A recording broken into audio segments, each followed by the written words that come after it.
주님께서 여러분과 함께 또한 사제의 영과 함께 마테오가 전한 거룩한 복음입니다. 주님 영광 받으소서.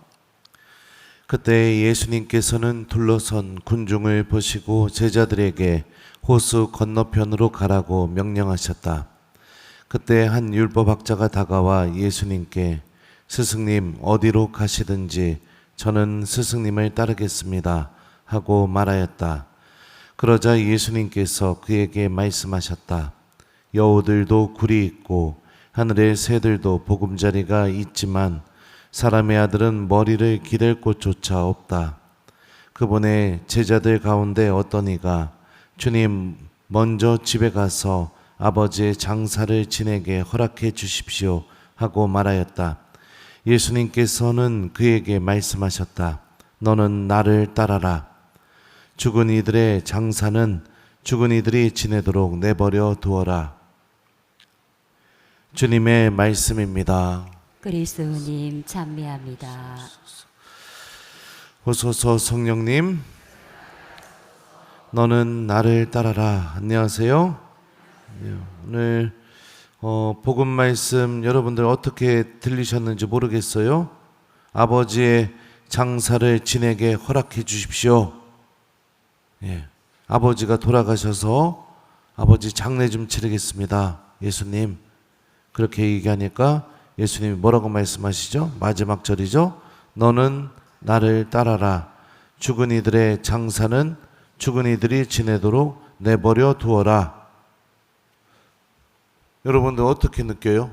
1번, 이거는 해도 해도 너무하다. 아버지 장례도 못 치르지도 못하게 하시니까. 2번, 우리 믿음이 이렇게 바뀌어야 된다. 몇 번이에요? 예? 3번, 대답하기 싫다. 몇 번이에요? 예, 우리가 생각할 때 아버지 장례까지 못하면서 신앙생활 한다. 이거는 많은 분들이 받아들이기 어려울 것으로 보입니다. 근데 삶을 살다 보면 우리들 스스로가 정해놓은 절대적인 기준들이 있어요. 그게 오늘 복음으로 보면은 아버지 장사 지내는 거죠. 그거는 그 절대적인 기준은요, 하느님에 대한 믿음도 소용이 없는 겁니다. 이게 너무나 우선적으로 정해놓은 기준이기 때문에. 근데 우리가 하느님을 믿고 있다면 신앙인에게 있어서 절대적인 기준, 그 어떤 것도 침범할 수 없고 가장 우선적으로 선택해야 되는 거, 그게 바로 예수님을 따르는 길이라는 것을 우리들이 배워나가야겠죠. 많은 사람들은 하느님을 믿고 있는다고 이야기하면서 자기 안에 하느님조차 들어오지 못하게 만드는 절대적인 기준들을 만들어 놓습니다.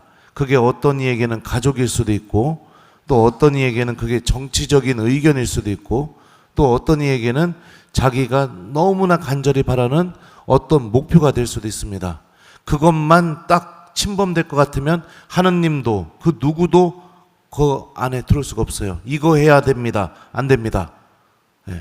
그렇게 얘기하면서 내가 주님을 따르는 그 길에 있어서 멈추고 또 하느님을 외면하고 하느님 없는 상태로 머무르는 것에 대한 모든 정당성을 자기가 정해놓은 그 절대적인 기준으로 부여합니다.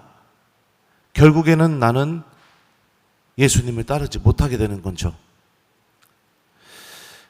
장사를 지내지 못하게 만드는 예수님이 너무할 수도 있을지 모르겠지만, 우리가 정말로 하느님을 믿고 있다면 우리에게 가장 중요한 것은 내 영혼 구원을 위해서 내가 주님을 따라가는 길이죠. 그리고 내가 모든 것을 예수님께 맡기고 주님께 따라가게 될 때 지금 당장은 서운하고 아쉽고 손해보는 것처럼 느껴지고 너무하는 것처럼 느껴진다 하더라도 당신께 모든 것을 맡겼기 때문에 하느님께서는 모든 것이 함께 작용하여 선을 이루어 주실 것입니다. 로마서의 말씀처럼요. 주님을 따르는 길은 예수님이 복음 중간에 말씀하셨던 것처럼 머리 기댈 곳조차 없어지는 그런 순간이 우리에게 다가올 수도 있습니다. 하지만 그 길에는 여전히 예수님이 함께 계시고 또 그 길은 다른 곳이 아닌 예수님과 함께 하느님 나라로 향하는 길이겠죠. 그러면은 정말로 나에게 무엇이 중요한가? 그리고 어떤 가치를 가장 우선적으로 내가 지키면서 살아가야 되는가? 우리가 믿음의 눈으로 보면은 무엇이 정말 중요한지도 스스로 깨닫게 됩니다. 오늘 일독서 말씀을 보면 죄와 타협해서 죄로부터 돌아서지 않아서 하느님 안에 있으면서도 그 죄를 여전히 가지고 있으면서 적당히 살아가는 사람들의 삶이 어떤지 일독서가 특히 아모스 예언자가 고발하고 있죠. 이스라엘의 3가지 죄 때문에 4가지 죄 때문에 나는 철회하지 않으리라. 그러면서 이스라엘이 어떤 죄를 저질렀는지 하느님이 쭉 이야기를 하십니다. 우리가 구원을 바라본다면 내 안에 죄를 남겨놓고 살아가는 거, 누구나 다 이 죄를 저지르니 그냥 무시하면서 나도 반복적으로 그 죄를 그냥 붙들고 어중간하게 살아가는 거 절대로 용납할 수 없겠죠. 하느님은 분명하십니다. 우리가 당신에 대한 믿음으로 빛으로 걸어 나오길 바라고 계시고, 죄와 타협하면서 적당히 어둠 속에 머물고 적당히 나무 그늘 속에 숨어서 하느님이 계신 것은 알고 있지만 주님께서 마련하신 그 구원으로 걸어 나가지 않는 그 삶에서 빠져나오기를 간절히 바라고 계시죠. 우리들의 믿음 안에 분명한 목적, 신앙의 소중함, 하느님 나라에 대한 열망, 주님께서 주시는 구원, 이런 영적인 가치들이 명확하게 우리 안에 자리 잡히게 되면 여러분들, 내가 어떻게 하느님을 믿고 따라야 되는지도 분명해집니다. 여러 가지 이유들을 대면서 주일 미사 오지 않는 그 미사 한 대가 내 영혼 구원에 얼마나 놀라운 은총을 담고 있는지 그것도 바라볼 수 있게 되죠.